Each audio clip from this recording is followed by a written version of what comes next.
time. Good evening, everyone, and welcome to another installment of TED Excellence, the show in which I find out how best to treat myself during a relationship destruction. I guess. And I come to you live from Crater Valley on the moon with Dogcat Fox, a Pepperjack, and all of you. Good evening, everyone. Welcome again to Thursday. Tumultuous Thursday. Hope you're all doing well this evening. Boy, oh boy, we got a busy, busy night ahead of us.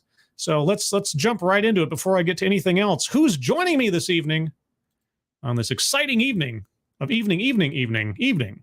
Adabisi, hello. Seftus Wolf, hello. Funtime Bats, hello. Shell D, hello. Noah Essential, hello. Grand Inquisitor Tier Alexander, hello. Keeverdam, thank you so much. Coincidentally, my cousin and his wife are about to get divorced. Also, happy birthday to Aaliyah. Yes, my niece, by declaration of Satsu, my niece Aaliyah turned 4 yesterday or today. Which is it? Yesterday, the 23rd. And for those of you who are veterans of this channel, but also of Lords of the Night, potentially you were there the night Aaliyah was kicking into the world, so to speak. That's a story for another time. But yes, happy birthday to Aaliyah. Also, if she's in here, I don't know yet, happy birthday to Jamie Melquist, because I hear tell that it's also her birthday. So I'll get to that shortly. Also, Jamie Melquist, hello, there you are. A2P, thank you so much for the how's it going, Dogcat Fox. Oh, Dogcat Fox. Wowie, wow. And there's a P-Dog Night, Dogcat Fox. Thank you, A2P, so much. Derek LaRue, thank you so much, as always, for your continued generosity and support. Hope you're doing well this evening. And I hope you enjoy the show. Thank you. Attack Alpaca, hello. Simon Willikins, hello. Advocatus Diaboli, hello. Gunfox61, hello. Angelverse, hello. Brittany Holland, hello. Roger Reynolds, hello. And I think that's everybody I see. If I missed you, I don't hope I didn't. If I missed you, if you're lurking, if you're in the future, good evening. So a couple things to get over first. Speaking of Aaliyah, who is the daughter of Satsu 2 Cents, I'd like to direct everybody's attention to the top of the chat box for a special fundraiser going on right now. Now, for those of you who, again, are veterans of Lords of the Night, you will know that Satsu 2 Cents was my co-host, or one of my co-hosts, and he's also a very close friend of mine. Something happened the other day. I can't get into the details of it specifically because it's not my story to tell, but in summary, out of nowhere, and due to no fault on the part of Satsu or his family, but because of bureaucracy and forces beyond their control, out of nowhere, lightning bolt from the heavens, they were suddenly stuck with a $2,000 bill they had to pay due to someone else's irresponsibility, and they were left with the tab. So this is one of those situations where trying to recoup that money or trying to pursue another way of getting it taken care of from the irresponsible party would cost more than paying the tab, and that's the position they found themselves in. But this is a position that they didn't deserve. And so there's a fundraiser at the top of the chat box. We are about 3/4 of the way there. They got a $2,000 ding on themselves they had to take on. Almost there. And by the way, for those of you who have already donated, I can't obviously speak for Satsu, but just on behalf of myself as his friend, thank you guys so much for your generosity. Some of you ridiculously generous in trying to help them out. But in that vein, if you're able to donate just a couple of bucks, it doesn't have to be anything major, very much appreciated. Links at the top of the chat box. If you can't donate, that's perfectly fine as well. But if you can share that out on social media, that would be very much appreciated. We're almost there, and once we're there, that's all they need, and they'll be back to even. And by the end of the stream, and somebody remind me if I don't, I'm going to play the ad for Satsu's business, which will also help out his family. So got that there. Next, because it is her birthday, and even though she didn't ask for it, I'm going to sing to Jamie. So there you go, Jamie Melquist. It's your birthday, I hear. And a 1 and a 2. Happy birthday to you. Happy birthday to you. Happy birthday, dear Jamie. Happy birthday to you. Happy birthday, Jamie. Hope you're doing well today on your special day. A few more hellos, and then we'll get into tonight's topic. Resolute Germ, hello. Ostzan, hello. Okay, I'm going to try it. Ron Herushin. Or Roni Herushin. I gave it the old college try. Urcule de Stefano, hello. And I think, again, that's, Megan Ring, hello. All right, so, boy, that's a front-loaded show already. Let's get into it. So tonight's topic, I pulled this out of the WTF territory. It's not a WTF yet. I haven't hit the button. But I don't know what this is about. I just have the title. Don't say divorce. That is all I know. And as you know, I'm an English major. And so when someone tells me I'm not allowed to use a word, I get very curious. I had it right the first time. Ron Hirushin. Okay. I want to say it like it's a samurai name.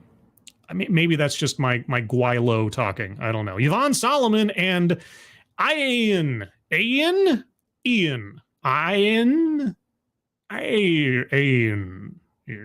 Okay. I'm on a roll tonight. What can I tell you? All right. So yeah, don't say divorce.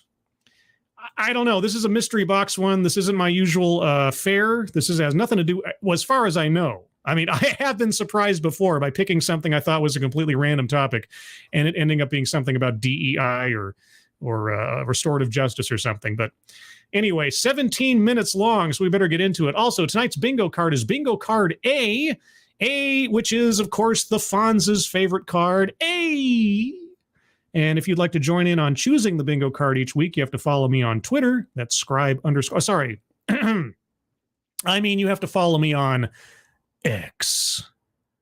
Follow me on X at scribe_light. And each week I will post a poll early on a Thursday morning to help choose which bingo card we'll be going for. Okay, with all that as preamble, let's get into it. 17 minutes. I'll start off with a few seconds for a sound test. You guys tell me if you can hear it, and then we will proceed.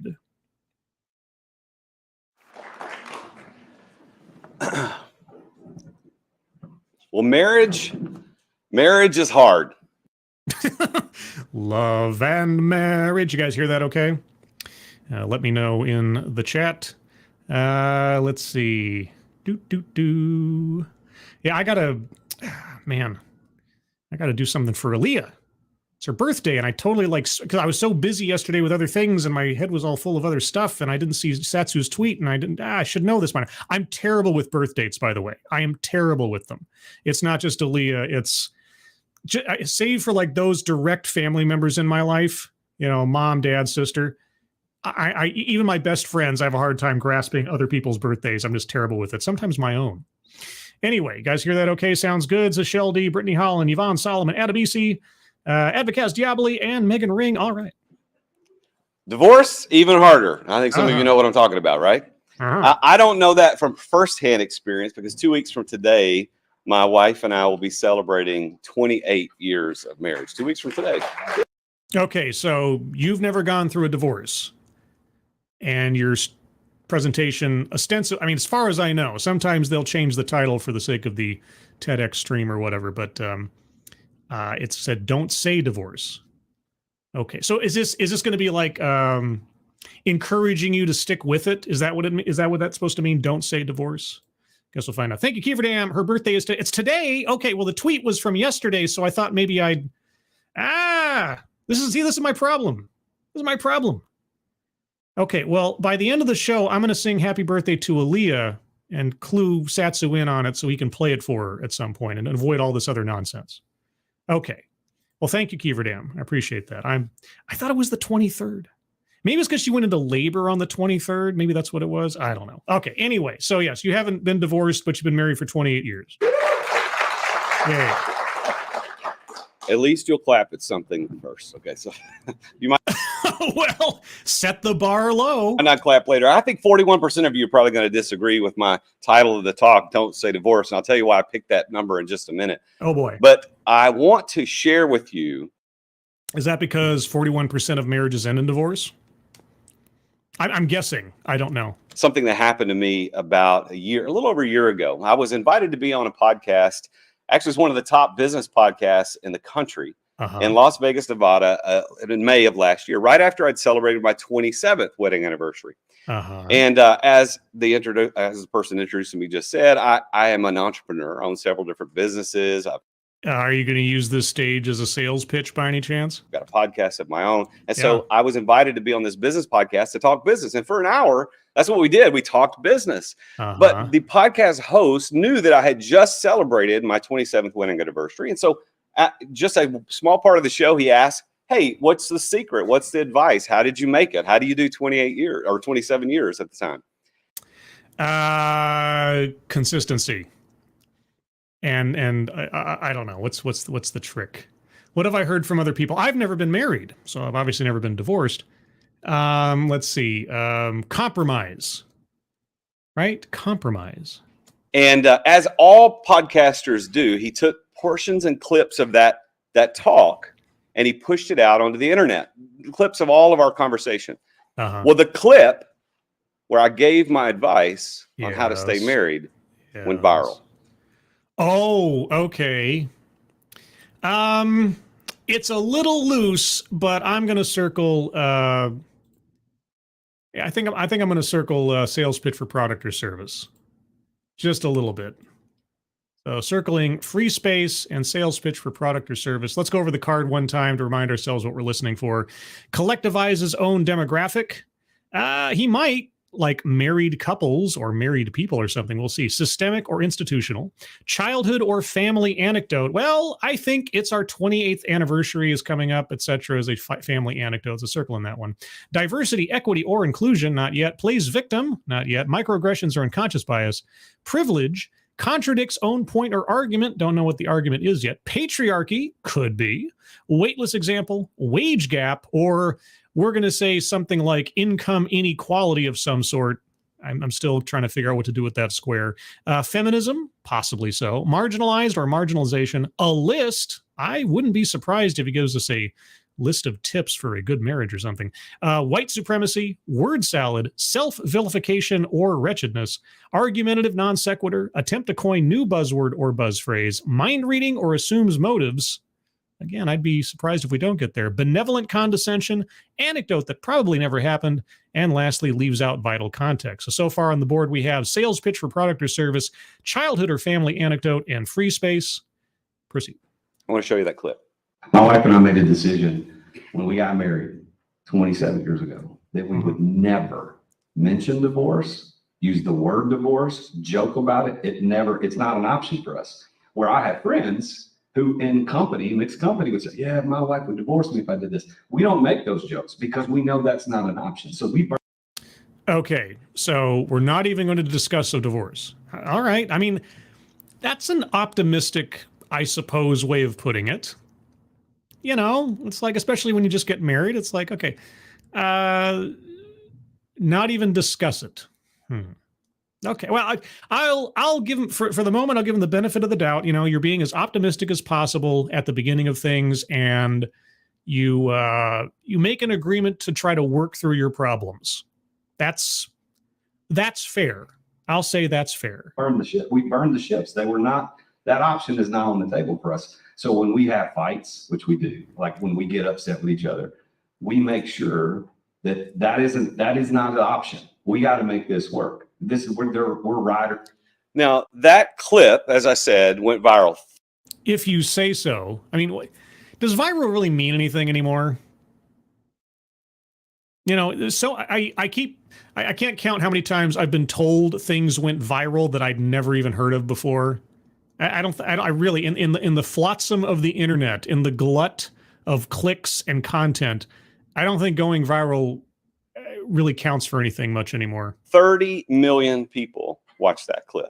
I live in Tennessee. Only 7 million people live in that state. So like more than 4 times the amount of people live in my state watch this clip. And for weeks, months, I was getting DMs and Instagram, people asking me for marriage advice. I'm like, hold up, folks. I'm a business coach. I own businesses. I'm not a marriage coach. Okay, yeah, definitely sales pitch for product or service, I'd say. But why this visceral reaction to 3 simple words? Don't say divorce. Well, 41% of first marriages in the United States end in divorce. That's Hey, I was right. why I said 41% earlier. It's not 50%. We are told that it's 50% of all marriages, and it's not. I don't know that I've ever been told 50% of marriages, but okay. It's 41%. The divorce rate's going down, which I happen to believe is a good thing. 60% of second marriages and 73% third. It just Is the divorce rate going down because marriages as well are going down? Can't get divorced if you don't get married. You're not getting any better, folks. It's going to keep getting worse the longer you try this. Now, what I want to do, I know we're told never to go to the comment section. Don't ever go look at the comment section. I look at my comment section all the time because my audience is awesome. And even if somebody shows up who's not happy, I'm happy to engage if it's worth engaging, and I'm glad they at least took the time to leave a comment. So, I don't know. I can't say I'm immune from a nasty comment or something, but maybe it's just my long experience on the internet of just taking words on a screen for however much they're worth, which is just words on a screen most times. Especially if you have a viral video, because it's kind of crappy, right? There's lots of bad things. There not so bad. Oh, well. Yeah. were over 1 million comments, shares, saves, and reposts on this. TikTok, YouTube, Instagram, Facebook. It was insane. It's still insane. I still get messages to this day. So what I've done, rather than going through all 1 million comments and showing you what people are saying, I picked 3 positive comments. In other words, people that supported the concept. So you cherry picked. Okay. And 3 negatives. And they are Okay. Well, at least you got 3. Okay. So 3 positives and 3 negatives. All right. very representative of both sides. Okay. So here's the first one. Melissa Levern says that's exactly how it's supposed to be. Wow. What an insightful comment.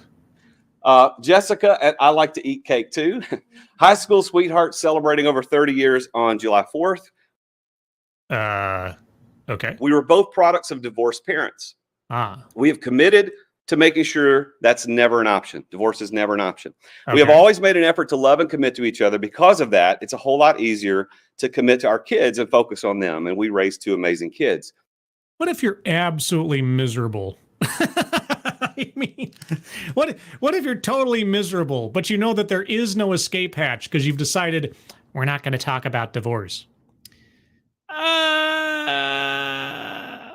And then Megan Cox says, yep, my husband and I did the same thing. When it's not an option, your mindset is different. And Megan is onto something there. And I'm going to talk about mindset in just a second. But before I do, let's turn it to the other side of life. Yeah, the other side of life. You mean the probably just as legitimate, or are you just going to bring up people saying nasty things to you rather than a cogent rebuttal? The negative comments, right? Okay. And I took their handles out because I don't want them blown up on this, but I took their handles out. Carol Rodriguez, great way to tell people it's better to stay unhappy in a marriage than happily divorced. Facebook. Well, again, you know, if 41% of marriages end in divorce, do you and I'm asking rhetorically of our speaker, does that mean that they are on the whole unjustified? That people gave up for no good reason? I'm going to circle mind reading assumes motives. Some people were just not meant to be together. And being miserable does not mean you should just put up with it. You know, like I say, starting out a marriage with optimism and not even considering the idea of divorce is probably a good place to be. But I guess the question will be going forward, does our speaker give any time to at least, you know, saying that there may be circumstances where this is an option? It doesn't seem like it. Palm emoji. Ronald Dio, when are you going to address that comment? Okay. A little dark, he says they can make that decision about divorce at the beginning of the marriage, but some people do change over time. Yeah. Okay. A valid point. What say you? It should be normalized to discuss divorce if you outgrow the other person later in the relationship and you want something else without feeling trapped. again, to each their own. Can't argue with that. I'll be curious to see what his counterpoint is. That doesn't sound like marriage the way that I was told what marriage was. Now, well, I hate to tell you this. I know it may come as a shock to you, but the world does not revolve around you or your perspective. You know, I can appreciate the sentiment behind your declaration. Trust me. You know, I would much rather know, either for myself or just as an observer, that a couple that seemed to start out very well and seemed to be well matched gave it their all and tried to find compromise to continue in the relationship. But that's not necessarily how it's going to work, but okay. David went even darker. He says, that's the dumbest I've ever heard. Most of my relatives have terrible marriages. It's destroyed them sticking together and affected the kids badly because of the toxic life. Nothing wrong in saying this isn't working and finding a life that really makes them happy. Okay, again, all right, I appreciate the fact it's brought in, balanced reactions to it, more or less. But here we go. Okay, how do you answer those reasonable assessments, as far as I'm concerned? I've seen a lot of U.S. crime documentaries, and so many where people chose killing their partners and even their kids over divorce insanity. Terrible advice. Well, I'm not sure where David gets marriage advice, but I don't really get mine from U.S. crime documentaries. But you're giving it out and you're just an entrepreneur. I mean, you're on a stage giving out marriage advice and you're just a businessman, as you said. So really, I'm honestly curious, given his own opening, why is he doing this in the first place? If he's already undercutting the value of what he has to say, but now he's going to undercut the value of somebody else's opinion and their own, I hate to use this phrase, but it's actually applicable here, their own lived experience with their family members. Now, I understand that in an 18-minute TED Talk, I'm not going to satisfy everybody's opinions on divorce and marriage. I didn't expect you to. I expected you to give your argument and, give it your best shot. Okay, but you have to at least address your naysayers in some way. Get that. But I want you to join me in something very specific about don't say divorce. But before we do, let's look at this. Isn't this traditional? Is it you, if you are married, you said this or a version of this at your ceremony? Okay, for those of you listening at home, he's referring to something on some screen or something. They are not showing that to us. So I have no idea what he's motioning to as he proceeds. If I saw it, I would give you a reading of it or something. So we're just taking it on faith, which I think is probably what's related to whatever he's showing on screen right now. I imagine, for better, for worse, for richer, for poorer, for sickness and health until death do us part. But if I go to that negative comment section and I pull out what people are saying, I have to rewrite vows. Well, that's okay.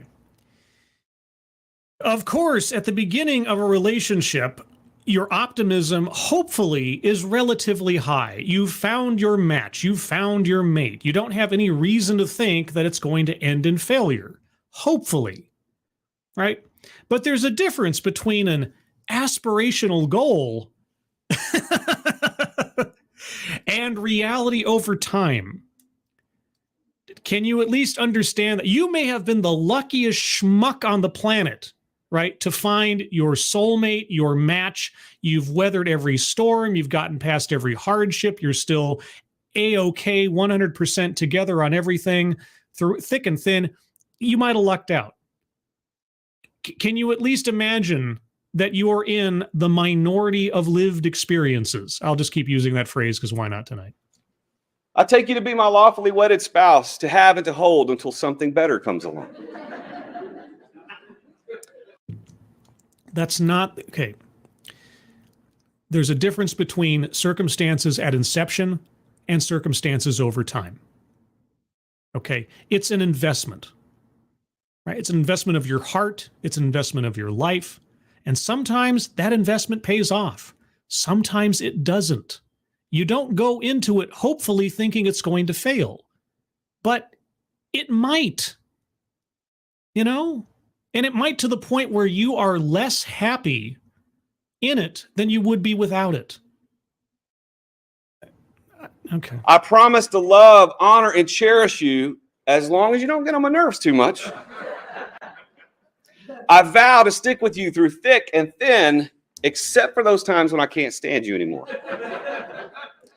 And when we trade people in, like Ronald said, I vow to be with you until death do us part, or until I get bored and decide to trade you in for a younger model.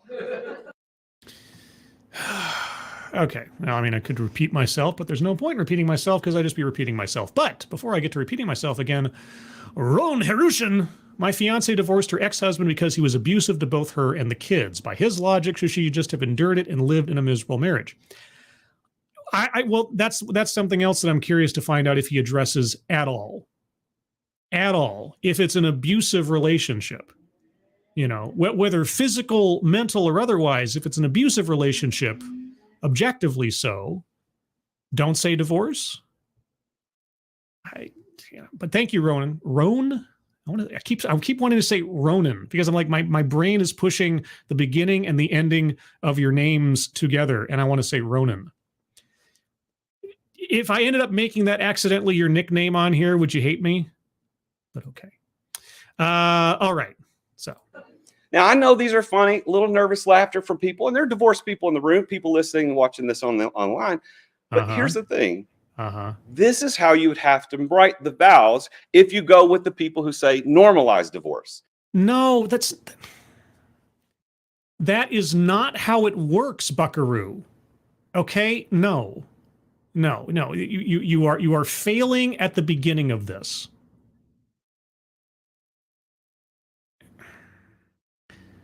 Divorce, like, well, okay, that'd be a bad example. Let me put it this way. Divorce is an unfortunate option. It is an option hopefully used as a last resort, but it's also an option that anybody can employ if they want to. They can do it 20 years after the marriage. They can do it 20 minutes after the marriage. Okay, you're not locked in bondage forever unless you have that kind of contract. But that's no. I wish I was more articulate on this point because somehow I know there's a better way of saying this, but the way that he's putting it is so incorrect and zero-sum game. Maybe that's what I'm looking for. I just can't. I know. Thank you, Johnny Hellcat. Don't say divorce. So strategic withdrawal. Yeah. What? I have an exit strategy. Yes, what's my exit strategy? Thank you, Johnny Hellcat. Gunfox61, Scribe, did you circle a list? He listed off things a bit ago, YouTube, TikTok, etc. That wasn't a formal list. I'm waiting to see if he gives us steps. Like, here's some steps you can take, that kind of thing. If we come back to it, I guess I could go for sickness and in health. And he went, actually, you know what? I take it back. No, he rewrote the vows and listed them off. Okay, you know what? I agree. A list has been given. I'm circling a list on the board. Gunfox, you sold me on it. You sold me. Nathan Willie, good evening. Tony Giff, if I didn't already say hello, good evening. Talk about it. It'll make you happy. It'll make you better. Now, look, 18 minutes, I'm not going to figure this out for all of you guys. Then why are you here? But I want to tell you about this relationship. Who? You see, this is my wife, me and my wife, Christy. Okay. She's here today. Uh-huh. We met on a blind date when I was 16, she was 15 years old. And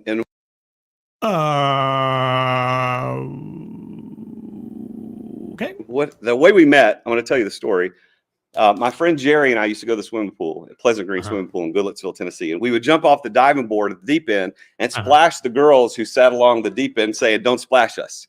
And so there was a girl sitting there one day named Trisha, who happened to be my wife's best friend at the time. But Christy wasn't there. My wife was not there. Trisha was there. So my friend Jerry and Trisha ended up liking each other after a few splashes, and they started going out on dates. And then they both have this grand idea that Christy and I, should meet on a blind date and go out. So on July 3rd, 1991, I have to pause somewhere in here. I can't let this keep going on forever. Okay, I hope this is going somewhere. Hop in my Chevy Celebrity, because I was cool. I hop in my Chevy Celebrity. Jerry gets shotgun, and we drive south on I-65 to Madison, Tennessee. Listening to him is like trying to decipher VCR instructions in this story, but okay, keep going. And we pull into the parking lot of HG Hills. And Trisha was driving her car with Christy, riding shotgun with her. And we pull across the parking lot and we park nose to nose. Uh-huh. And I look across the steering wheel through the windshield into the car to see this girl I'm about to go on a date with. And all I could see was a white headband and big glasses. And I'm thinking, what have I gotten myself into? And if someone ends up in an abusive relationship, divorce is not an option. I mean, where are we going with? Okay, we get it. We get it. You guys have been together, at least as of this talk, coming up on 28 years. We get it. You guys got along. You guys fell in love. Your marriage has lasted the test of time. Great. Fine. I don't care. I honestly, your relationship means nothing to me. There are lots of relationships out there that have lasted decades. My parents, good gravy. How? Let's see. 2019. Okay, they've been together 54 years now.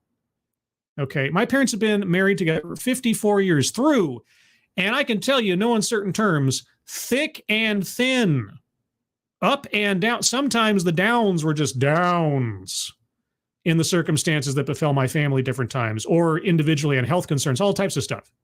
Okay,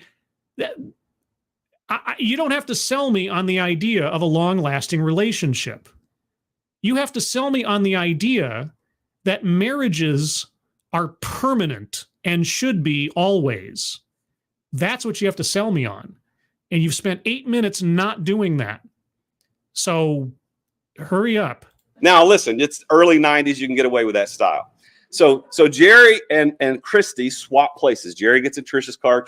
Christy gets in my car. And she sits down, and I'm thinking, holy crap, she is hot. You're 16 and she's 15. Like, how did this happen? And I went, oh, this is a blind date. This is how this happens, because she wouldn't have dated me otherwise. I'm just an awkward 16-year-old kid from White House, Tennessee. This ain't gonna happen. But so nevertheless, we drive off. I start driving, and I'm looking at her from the corner of my eye, and I can't stop looking at her. She's so pretty, and I missed the exit. And I was so upset with myself for missing the exit. I slammed the steering wheel. Oh, like that, scared her to death.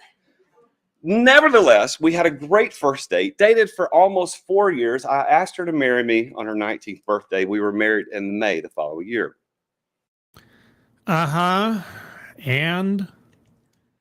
a few months after our wedding, we were hanging out with some couples, some married couples, some friends of ours from church.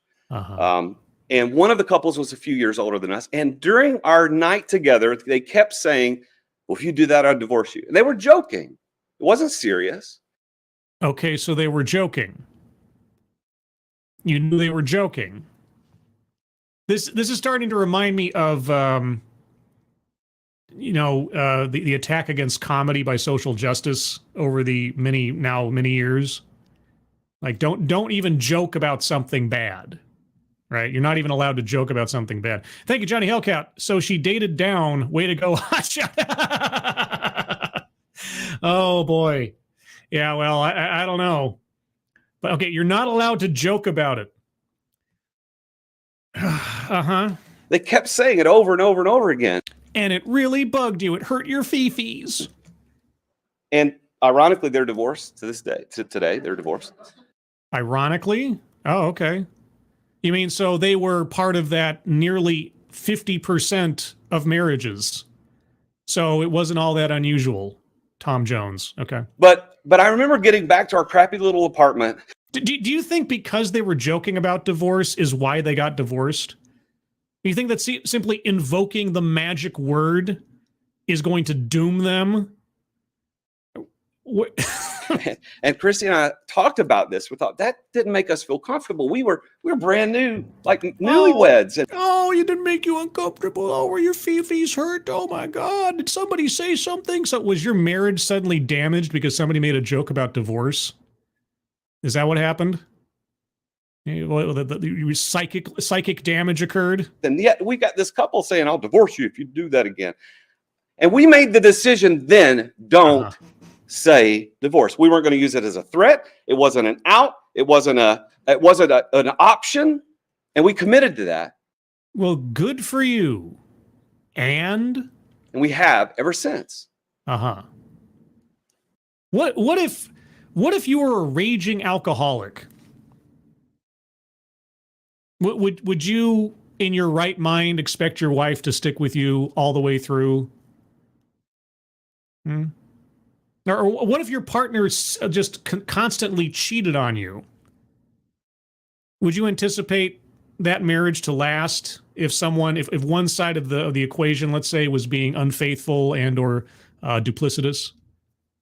Are you going to at least entertain the possibility that there could be something irrevocably damaging about a relationship where marriage and continued commitment just doesn't make any sense?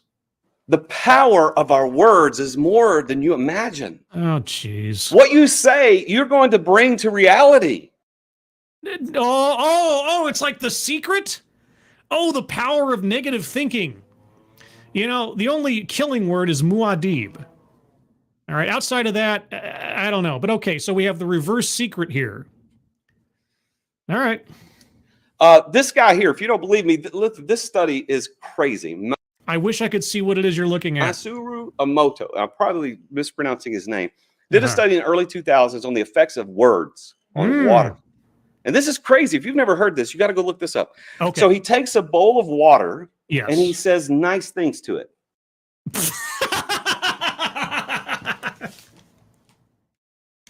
I don't know where this is going, but I think this is completely justified. What? What is that? What the fuck is that? Okay. Say nice things to a bowl of water. You know what? I got a glass of water here to back me up when my pepper jack is getting too much. All right. I'm gonna hold my glass of water in front of me. Can you hear my voice kind of echoing now as I talk? Okay. Glass of water. What should I say? Fluffy clouds. Cute kitty cats. Laughing children. Goldfish crackers. Apple Jolly Ranchers. The Hunt for Red October. Okay, I have fed my glass of water several very nice, happy thoughts and ideas. Now what? I love you. You're good. Whatever. He just says good stuff to this bowl of water. Oh, sorry. Water? I love you. Water, and he freezes it. Wait, what? What? Oh, man. What have I gotten myself into? Oh, boy. Oh, and speaking of happy things, a happy, smiley... you gonna get it? Oh, no, come here, StreamYard. There you go. A happy, smiley Dogcat Fox from Mr. Tickle Trunk. Oh, Dogcat Fox. Wowie, wow. Oh, now that's a happy thought. Think of a wonderful thought, any simple kind of thought. All right. So you say nice things into a bowl of water, and then you freeze it. And then? He takes another bowl of water from the same source, and he says terrible things to it, negative things to it, freezes that water, pulls them both out of a freezer, and puts the good water, we'll call it the good water, under a microscope. And what he discovers is the ice crystals have formed beautiful, symmetrical, intricate ice crystals. What am I listening to? What?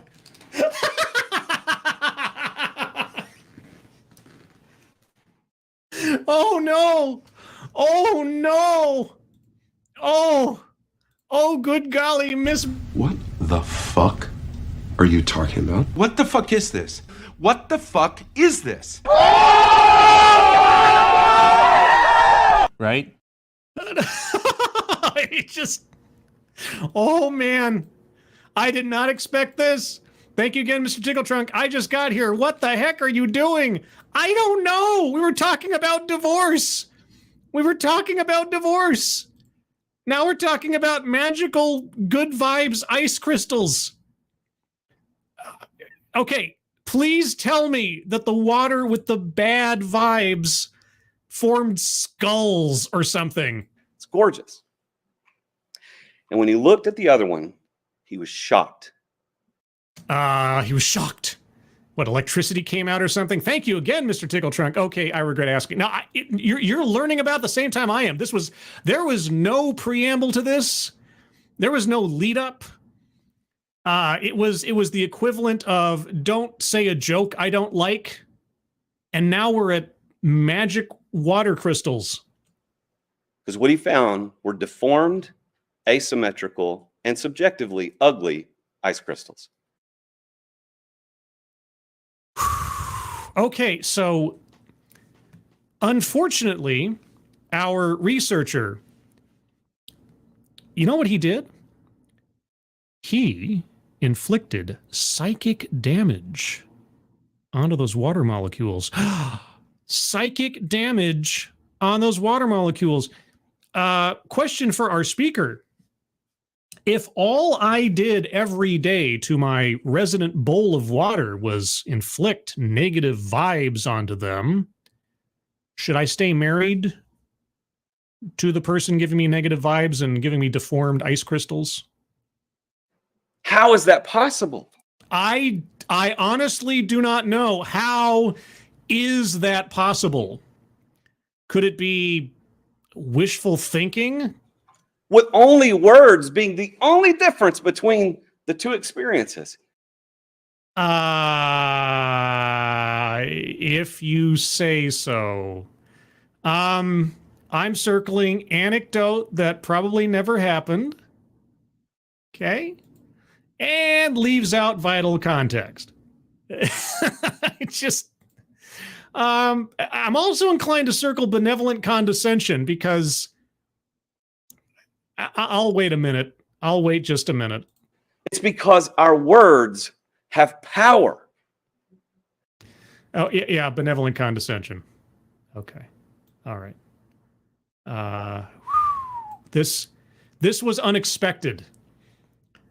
Once again, where does the school board find them, and why do they keep sending them to me? Out of all the TEDx's that were posted in the last week, I just randomly picked this one for no other reason than the title.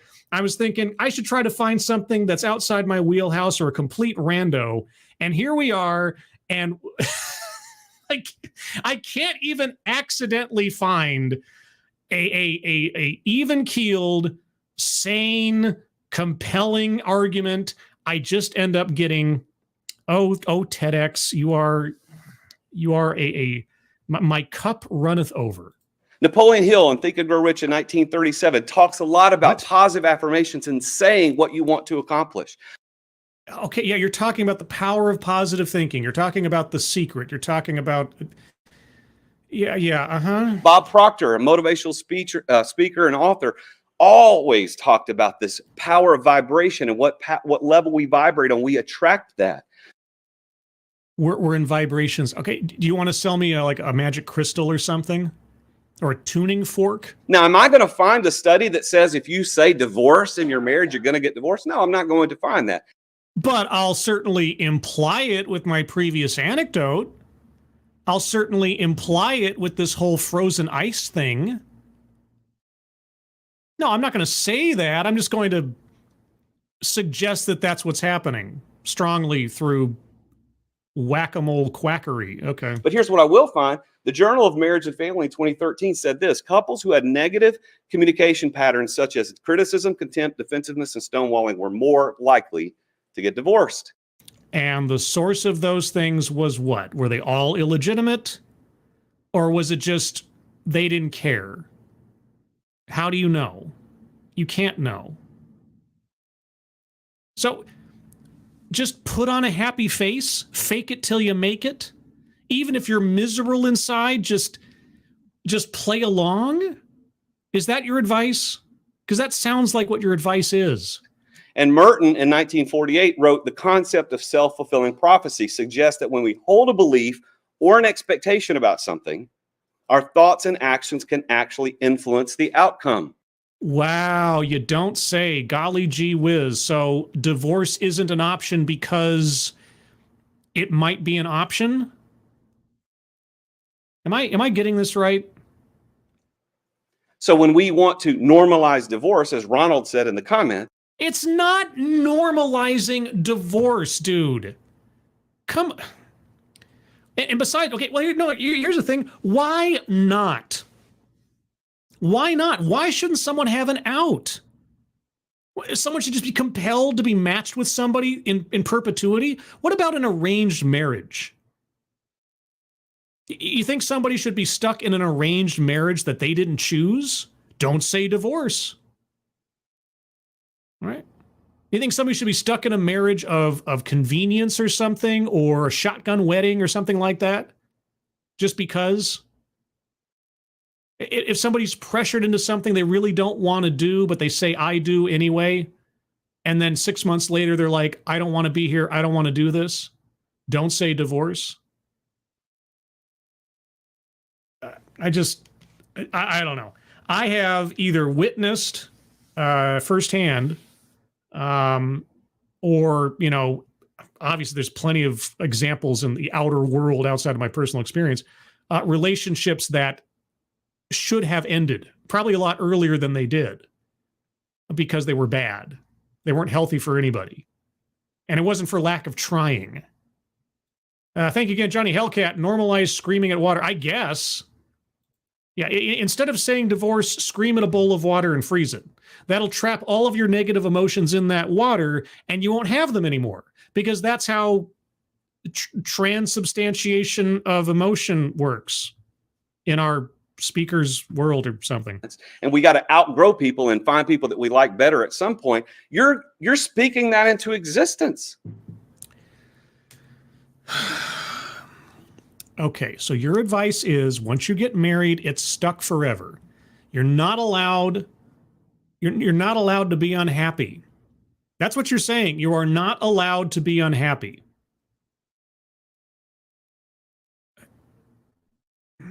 Okay. You may have never heard of Themistocles, but you've heard his story before. Themistocles. Okay. I referenced it in that video clip. He was a Greek general in 480 BC. And Are you talking about, is this the guy that tricked, was it Athens, into building a navy specifically for merchants and commerce and stuff because he foresaw there was going to be a war, but couldn't convince them to build a navy for war?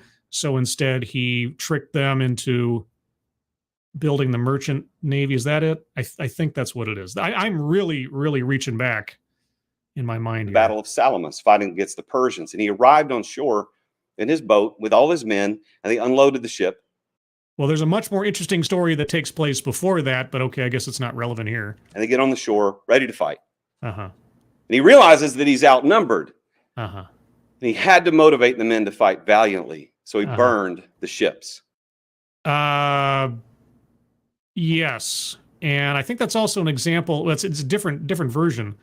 In The Hunt for Red October, Captain Ramius, the movie version at least, I can't remember if it's in the book, it could be. Captain Ramius actually talks about Cortez burned his ships to motivate his men. So I don't know if Cortez took that strategy from Themistocles. It's possible. But yes, that is something that has been done in the past. So as the ships were burning and sinking into the water behind him, he stood before his men and he said, "Men, if we're ever going to get home, it'll be on ships that we build in this land.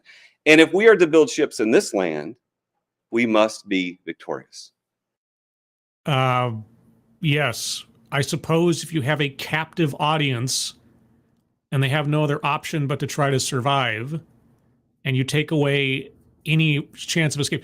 But here's the thing. You're not going into a marriage as a battle or a fight for survival. So you want to burn the ship. You see divorce as the ship. There's no escape. Your only hope is to stick with me. That sounds a little bit like hostage taking, doesn't it? Is this a relationship? Or I should say a healthy one? So he cut off the escape route. It was ride or die. He burned. Yeah, what a great way to look at a marriage. Burned literally the ships. Uh-huh. You see, what that illustrates is the power of commitment, because they went on to win that battle. They weren't. He took the choice away from them. That wasn't a compromise. That wasn't an agreement. That wasn't cooperation. That was holding a gun to their heads. Are you kidding me? That is your example. That is your grand metaphor for this theory of yours? Maybe I do need to shout at some water. This argument stinks.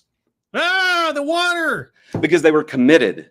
There was no way out. They knew they had to commit to victory. Because they were given no choice. Do you want a marriage without choice? And I'm not talking about divorce. You want that mentality to oversee your relationship? Oh, God, good gravy. The power of commitment is also underrated. The Journal of Marriage and Family in 09. Boy, that seems to be your go-to, the Journal of Marriage and Family. I wonder who publishes that. I wonder what their agenda is. Produced a report that said commitment is a key factor in predicting relationship satisfaction and stability. Wow, you don't say. Okay, so what if someone's not committed? Now, for whatever reason, whether it's juvenile or completely legitimate, if they're not committed, then what? What, you burn the ships and you don't allow them to leave? Are you at all going to address, even thinly, the scenario of an abusive relationship? Or simply one of just legitimate unhappiness? Anything? Couples who reported higher levels of commitment were more likely to stay together and report greater satisfaction in their relationships. Uh-huh. So relationships that worked. Oh man, can you believe that, everybody? Relationships that worked. Like the things you learn. Journal of Marriage and Family 2016 said couples who... Do you have another source? Do you have any other source for this information than this one publication that seems to be hell-bent on keeping marriages and families together regardless of circumstance? Because that's the vibe. I mean, that's the vibration from your words that I'm getting through the power of the internet. Do you have somebody else that you can cull some information from on this? Who reported higher levels of commitment and their relationships were less likely to experience infidelity. And I can't tell you how many quotes in the comment section were like, yeah, but if she slept with a UPS driver, you'd feel differently. Yeah. Oh, maybe I would, but... What? Maybe you would. Maybe. Whoa. So you're not even going to entertain the possibility. You're not even going to admit to the inherent fallacies of people outside of your idealized version of every relationship should be like yours. Maybe you would. So if you found out today, on the eve of your 28th anniversary, that your wife had been cheating on you with the UPS man, you might not feel a little bit different about your relationship? Seriously? Do you? I don't know. This is one of those instances where I have to ask, someone that absolutely lacks empathy, absolutely lacks the ability to put themselves into somebody else's shoes, even hypothetically for a moment. There are no other options. The ship has been burned. My way or the highway, no matter what. Is that it? Let me tell you something. Okay. We have a level of commitment, and we don't say divorce. But over 28 years of marriage, do you think we might have had the opportunity to step out? Her more than me, because she's a lot prettier than me. But we... That's not... Your relationship is not the end-all, be-all on the planet. I don't know how many different ways I can say it. Okay? You lucked out. Your marriage is good. Your marriage is great. You did it. No, why can't anybody else do it? I don't know, dude. I don't know. You know, it kind of reminds me of when I finally decided to get some help for my anxiety disorder. Okay, I waited years to do it because I just didn't want to start experimenting with my brain and putting drugs in my system or whatever else. But I got to a point where I wanted to divorce my anxiety disorder because I was just managing life. I was not enjoying life. And so I went to a psychiatrist. He assigned me, or prescribed for me, I should say, a very mild antidepressant, like the lowest end. And I took it. And you know what? I lucked out because within 2 weeks, I noticed a significant difference in my living situation, in my mind, my mood, the whole 9 yards. I thought that it was placebo. I thought I was going through placebo effect. It was so quick and it was so dramatic. But no, in fact, I just really lucked out, as opposed to other people in my life that I'd known prior to that point that had had years of trouble trying to find the right balance or trying to find a drug that helped them with their problem and everything else. I completely lucked out. But I did not count my experience as the end-all be-all because I understand reality. Your first real relationship at 16 turned into your marriage by the time she was 19 and you were 20. Good for you. Congratulations. I wish that could happen for more people, but I'm also realistic, and I live in a world where I don't believe that negative vibrations from bad words changes water crystals before they've even formed in water that's going into the freezer.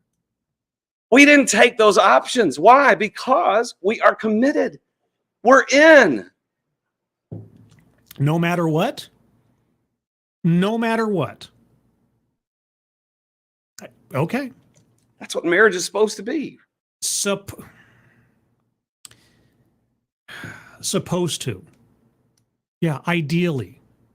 In the dream of dreams, if anybody with romance in their heart, yes, that is what marriage is supposed to be. But you have to factor in the possibility that life will come and smack you upside the head, either by someone's choice or by circumstance. Come on.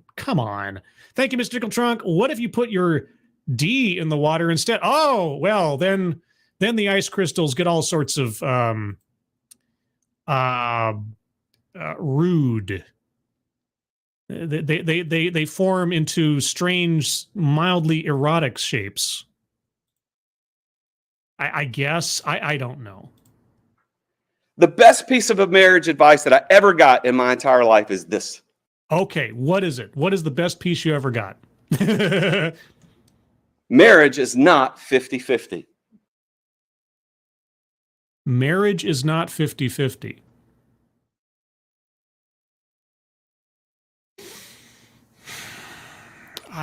There's so many different ways I could go about that one, but okay.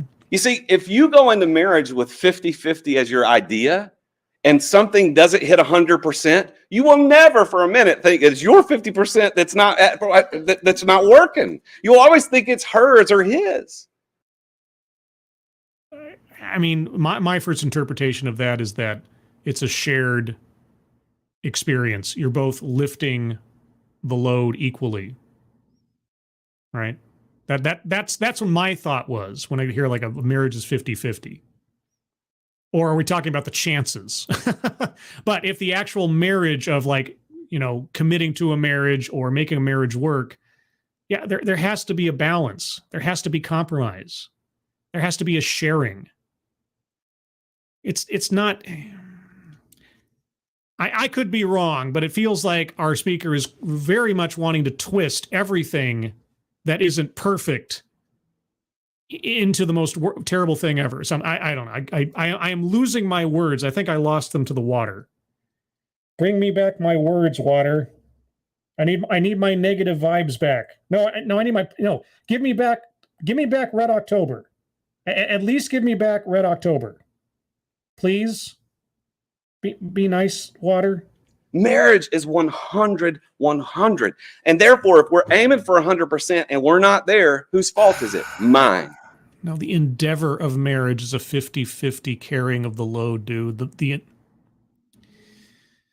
I'm going to back up a little bit because my brain just went to sleep there for a second. You'll always think it's hers or his. Marriage is 100. And therefore, if we're aiming for 100% and we're not there, whose fault is it? Mine. This is marriage. What if somebody else isn't carrying their weight? There was a couple I knew where the wife was such a hard worker and she had a full-time job and she was she was carrying the whole family financially. The husband was a stay-at-home, effective layabout, doing nothing. I mean, even watching the kids was not quite his forte. And yet she kept putting up with it and putting up with it because she believed in the agreement that she'd made. She believed in the hope of the marriage, right? And she wanted to keep everything copacetic. She wanted to keep everybody happy. That was her instinct. She was a fixer. She was a peacemaker, right? She'd committed to this marriage, and she was committed. Boy, was she committed. She was so committed, she was willing to sacrifice her own sense of happiness and comfort to maintain the simulacrum of a healthy relationship.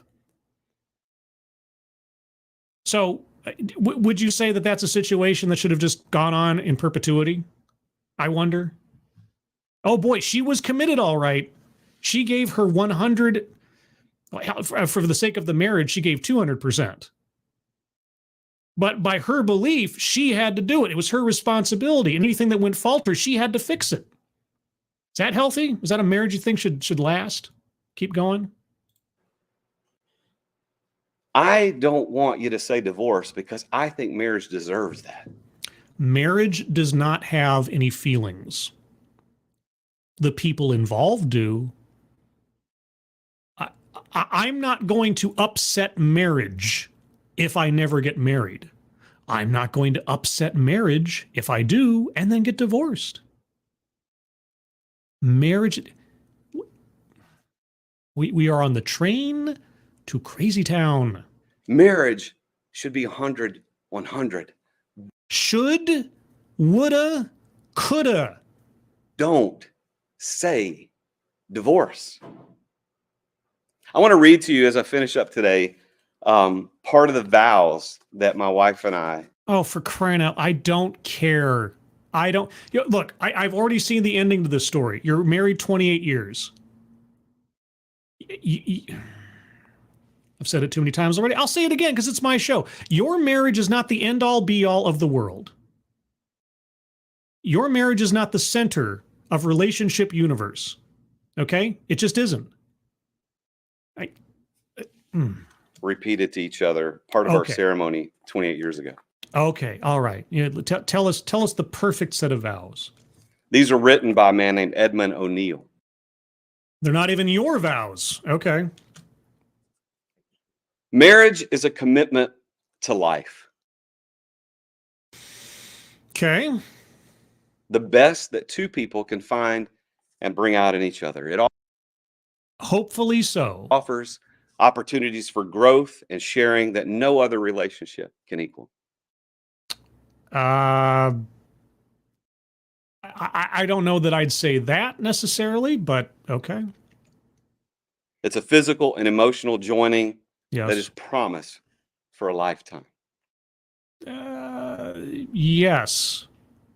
Sure. Within its circles of love, marriage encompasses all of life's most important relationships. A wife and a husband are each other's best friend, confidant, lover, teacher, listener, and critic. Ideally, yes. And there may come times when one partner is heartbroken or ailing and the love of the other resembles the tender caring of a parent for a child.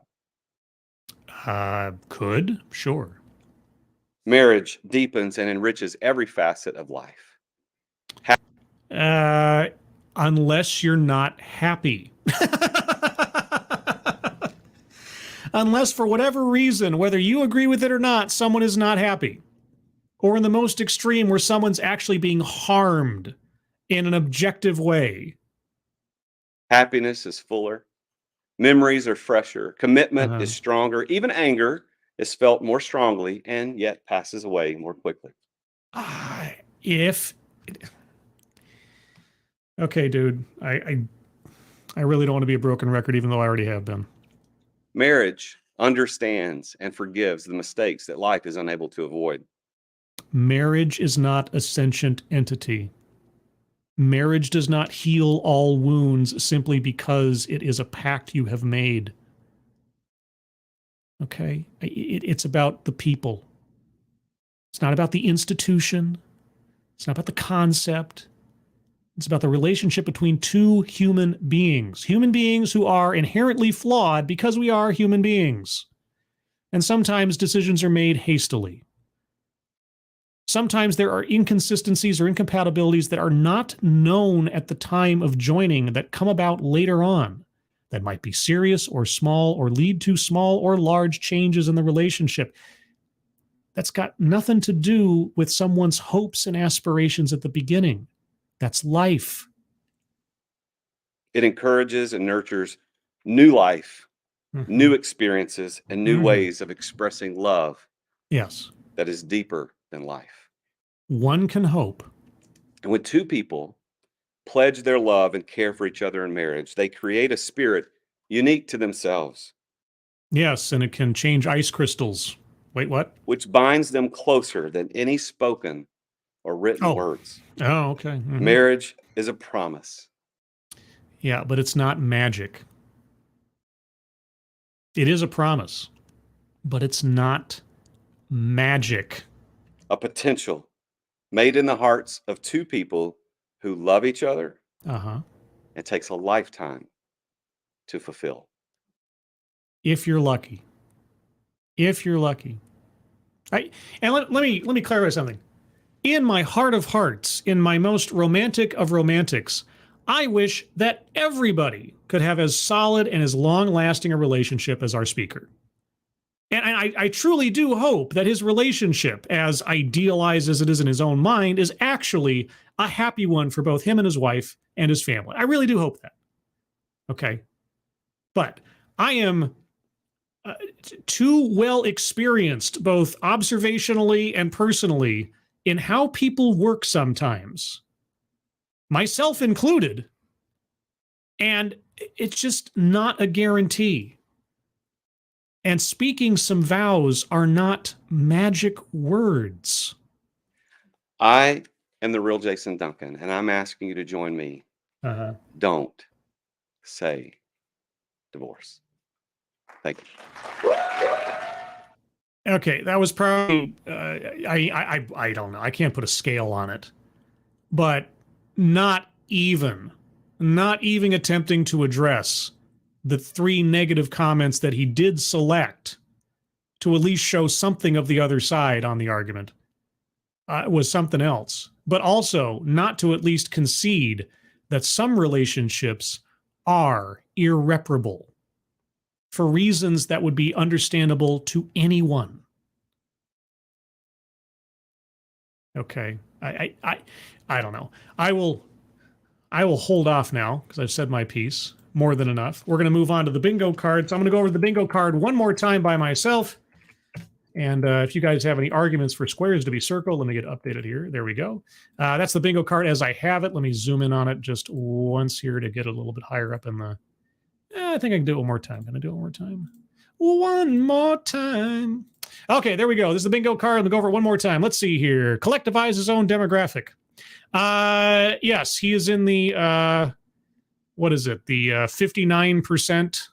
Oh, sorry, no, the 49% of marriages that succeed or something, or the 51%. I don't know. I'm terrible at math. Anyway, he's a successful marriage man, whatever.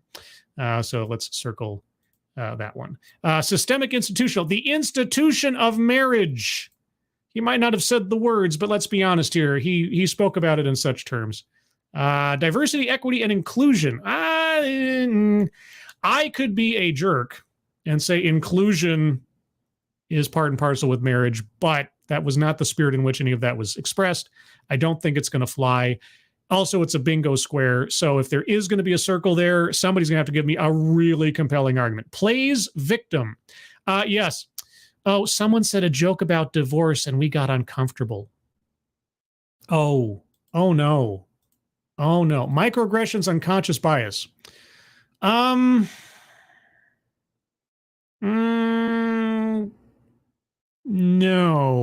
Everything was pretty conscious. And he never used those terms. So, privilege. I suppose an abstract argument could be made, but I'll leave that to you guys if you have it. Contradicts own point or argument. By not at all not at all conceding to the very real situation of abusive relationships, forced marriages, just simple unhappiness, staying together for the kids, all that kind of stuff. Yeah, his don't say divorce thing just doesn't fly. It just doesn't. Patriarchy, I mean, I could make some assumptions, but not anything explicitly in the conversation. Weightless example, words on ice. That's all I'll say. Words on ice. Like what? Wage gap. He didn't bring up anything financial that I recall of any note. Feminism, no. Marginalization. I don't know that I want to say 41% of marriages are failed. I don't think so. White supremacy, no. Word salad. Okay. Yeah. The bowls of water, the words, just everything was just so geared towards one end and just didn't fit. And just, I mean, basically the dancing around reality was the word salad in this. You know, just completely avoiding reality and seemingly minimizing or dismissing actual abusive relationships. Just, yeah. Self-vilification or wretchedness. No. This guy had it all down. Also, contradicts own point or argument. I go back real quick. The burning of the ships example as saying that was commitment. No. That was being held captive. Argumentative non sequitur. I hate to do it again, but really. Actually, no, I take it back. No, the burning of the ships, argumentative non sequitur. Yeah, that doesn't make any sense to his argument at all. That's not an example of commitment. That's not an example of a caring relationship at all. That's abusive. It may have been effective. Don't get me wrong. You know, as Captain Ramius says in the movie, Cortez burned his ships. As a consequence, his men were well motivated. Tongue twister. Attempt to coin new buzzword or buzz phrase. Yes. Don't say divorce. Title of the presentation, what he ended off with, and as a consequence of that, if you can believe it. Oh, won't somebody please? Bingo. B-I-N-G-O. Okay! Right? Bingo. What? Of course! Double bingo. Double bingo. Double bingo. Double WTF. Double. All right, that's my last ditch effort at the bingo card. If you have arguments for squares to be circled, put them into the chat now. If I missed one, please just repost it. I'll try to get to as many as I see. Advocates Diaboli, the negative comments were non sequitur. He never came back to them, and they're mostly irrelevant to his entire group. Yeah, that is also true. That is also true. Ron Harushin, it was entrapment. Yes. Yeah, that's not a good metaphor for a healthy relationship. Derek, the water part was the water part. I did not see that one coming. I've happened upon some. The titles indicated some blatantly metaphysical stuff before in some TEDx's. It's true. Didn't see that one coming with this one. Holy cats. Tony Giff, I was just enjoying watching chat and didn't think it was the card stream. Oh wait. Okay, that's something else. I thought I'm jumping the gun there. Adabisi, unconscious bias because he thinks everyone can meet someone at 16 and just saying or lacking of saying divorce. You're right. His unconscious bias. You're right. That is very good. You got me. That is fair. That is fair. Thank you, Adabisi. Okay, got that one. Good job. Keeverdam, what happened with the marriage that you mentioned with the hardworking wife and Lisa? Well, eventually, years too late, in my opinion, eventually they did divorce. Eventually they did. And at this point, I can only hope that since she was the more legitimate of the two, that she's happier now. I believe she's gotten remarried since then. Fingers crossed that it's a much more acceptable relationship than the previous. Although, given her attitude and stick-to-itiveness, even in situations where she's not happy, I have to wonder if she's just, putting on a happy face still. I don't know. I hope for the best. That's all you can do with a new marriage.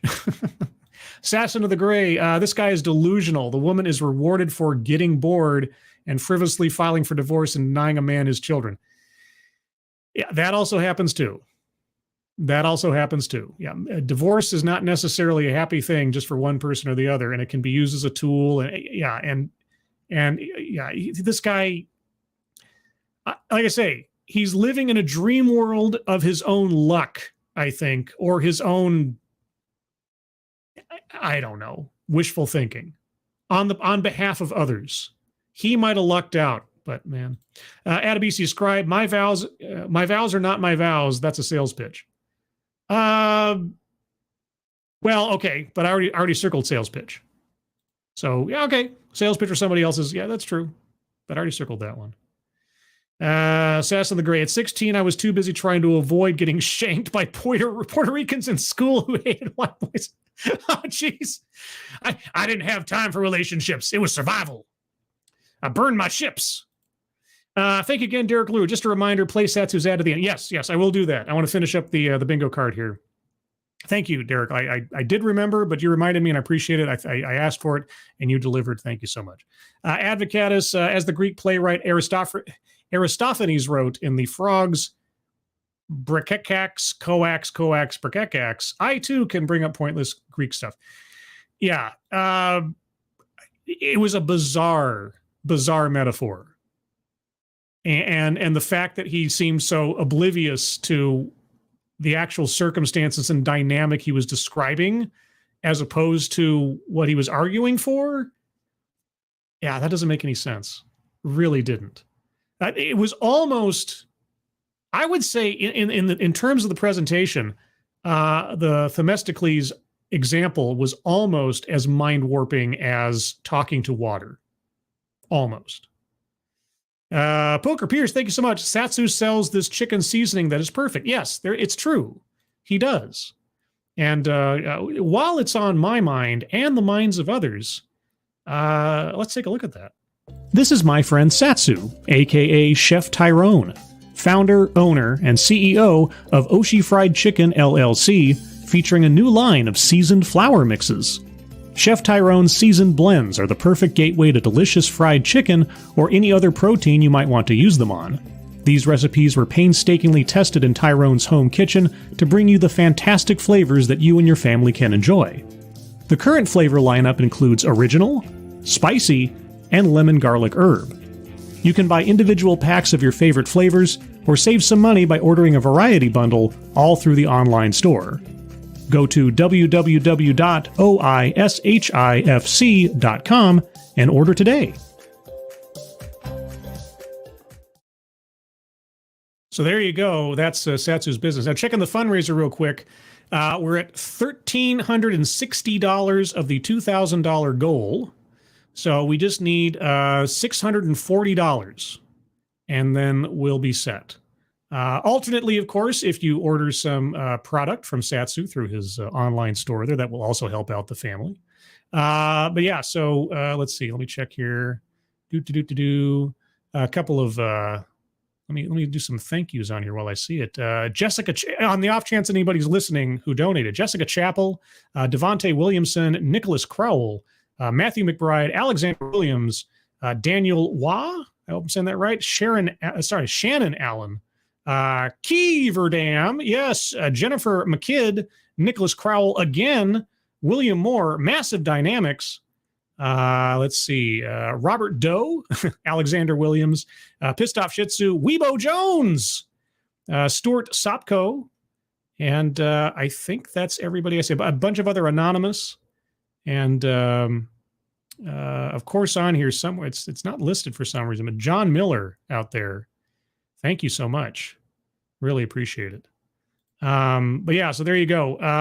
If you can donate, please think about donating at the top of the chat box there. If you can't donate, that's fine, but please share that link out on social media. It would be very much appreciated. Or again, visit Satsu's online store if you like some cooking supplies and spiced up flour mixes for your chicken and other things. Any other arguments for squares to be circled? And Megan Ring, whoops, sorry. Don't forget to sing happy birthday for yes, I didn't forget. I was going to make sure I get at the end of everything so I can do it properly. Let's see. Anybody else? Let's see. Advocast W. The irony of this is Themistocles got divorced or remarried. Well, that is good to know. Okay, so before I move on too far, oh wait, I got a Yvonne Solomon coming up here. 1 second, it's got to come up on streamer. There we go. Might be a meta argument, but for privilege, this guy is privileged enough in his marriage that he can't even fathom legitimate reasons for. Oh, Yvonne, given how metaphysical this presentation got, and given that is certainly a reversal implication by the presentation, you know what? And I'm not making this up just for the sake of making it up. Yvonne, you hit it right on the head. Good job. And as a consequence of that, Ooh, that's a bingo. Right? Yeah! our third bingo, and I think that might cover it for the bingos. So thank you, everyone, for taking part in the bingo card. We got 2 WTFs, 3 bingos. Didn't expect that at all with something that was seemed so outside my usual routine. But let me take a moment here and give a special song for a special little lady. And so I'm going to send I'll have to timestamp this 1:22:26. Aaliyah, my little niece Aaliyah, I hear it's your 4th birthday today. Now, you might not see this until the day after your birthday, but I just wanted to let you know that I'm thinking about you, and I love you very much, and I'm so glad you're in the world, and I'm so glad that you've hit 4 years old, because you've got a lot more to go. And so, Aaliyah, from your Uncle Scribe, this is to you. Happy birthday to you. Happy birthday to you. Happy birthday, dear Aaliyah. Happy birthday to you. Happy birthday, Aaliyah. I love you very much, and I'm very glad that you're having another birthday. And I hope you're having a happy time. And you get all spoiled with gifts and candy. Or really good cooking from your dad. I hear he's a cook. Maybe he made you a birthday cake. I bet you he did. Did he make you a birthday cake? I bet he did. I bet it was yummy too. Anyway, everyone, I'm going to call it here. Thank you guys so much for joining me tonight. I really do appreciate it. Moderators, thank you for keeping an eye on things. Even though everyone here is so well behaved, you have very little to do. Everybody who donated, either to myself or especially, please take a look at the link up at the top of the chat box to Satsu and his family, given the circumstances. Really do appreciate that as well. Or share it out on social media. Let's see. Programming note. Sunday, the Sunday stream at 8 a.m. Pacific, 11 a.m. Eastern, where I will talk about a thing. Don't know yet.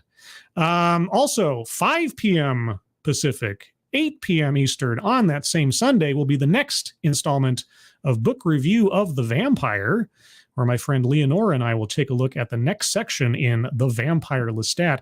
Also, before this stream, I had the good fortune to be invited onto a stream from Midnight's Edge. If you guys don't know about Midnight's Edge, you really should check them out. If you have any interest in what goes on in Hollywood or movies or corporate chicanery and drama in the entertainment industry, definitely check out Midnight's Edge with Tom Connors and Andre Iyengar. I hope I said that correctly. and a whole other cast of characters that don't come on it very often, like Script Doctor, like Clobby, oh my gosh, I'm trying to Nick Weiser, and people other that I my brain is leaving me. Oh yeah, Mexican Iron Man. He was on there today too. Anyway, go check out Midnight's Edge. I was on there briefly tonight and I had a good time. Anyway, everyone, hope you enjoyed the stream. Hope you had a good time. Hope you are all having a great Thursday and a good Friday ahead of you. Hope you have a good weekend. I hope you're all safe and well. If you're not well, please get well soon. And I'll see you on the next one. Take care. Bye-bye.